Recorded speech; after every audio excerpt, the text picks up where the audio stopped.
This is Jim Tierney, content editor at Loyalty 360, and we're at the third annual Engagement and Experience Expo in Dallas.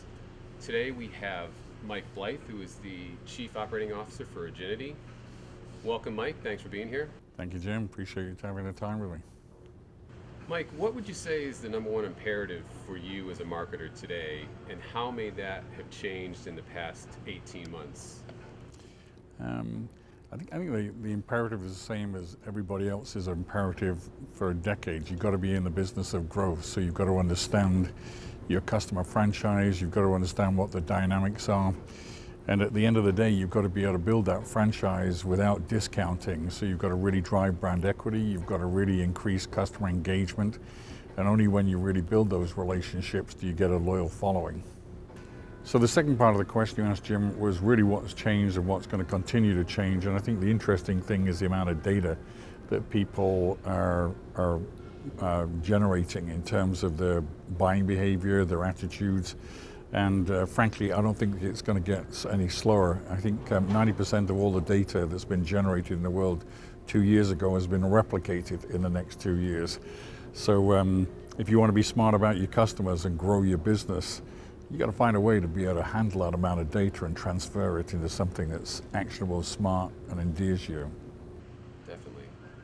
Thank you. Mike, what sorts of things keep you up at night as a marketer? The key thing to me that will about keeping up at night is the fact that I'm never quite sure what the competition's doing. So I want to be aware of what the competition is actually doing and keep close tabs for them. But that's a classic approach. I think the approach that people have got to take is be relentlessly maniacal about understanding their own customers.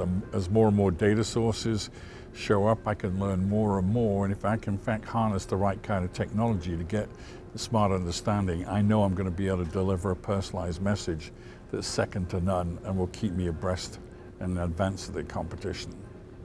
Excellent.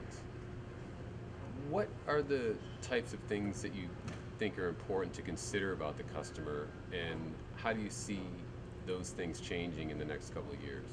And great question. It always surprises me how many companies keep their data about consumers in separate silos. So if you're a retailer, you might have data from your CRM and loyalty operations in the loyalty data warehouse. You have your e-commerce in a separate data warehouse. You'll have your clickstream data in another data warehouse.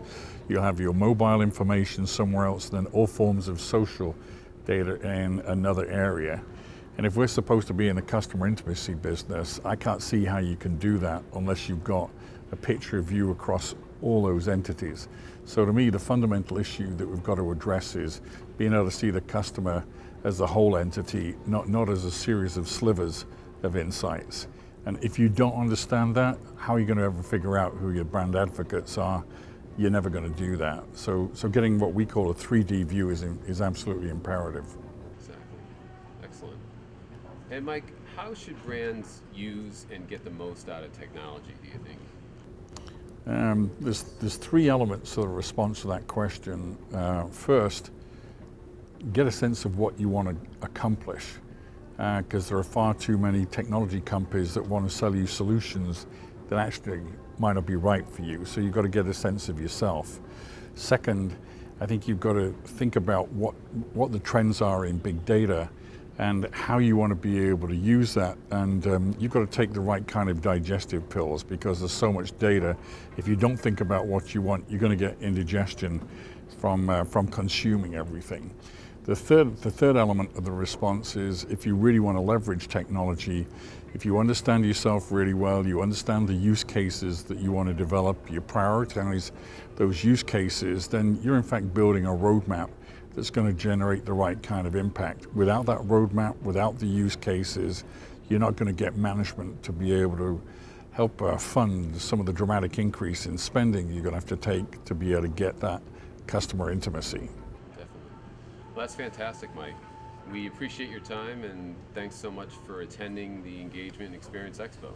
Thank you, Jim.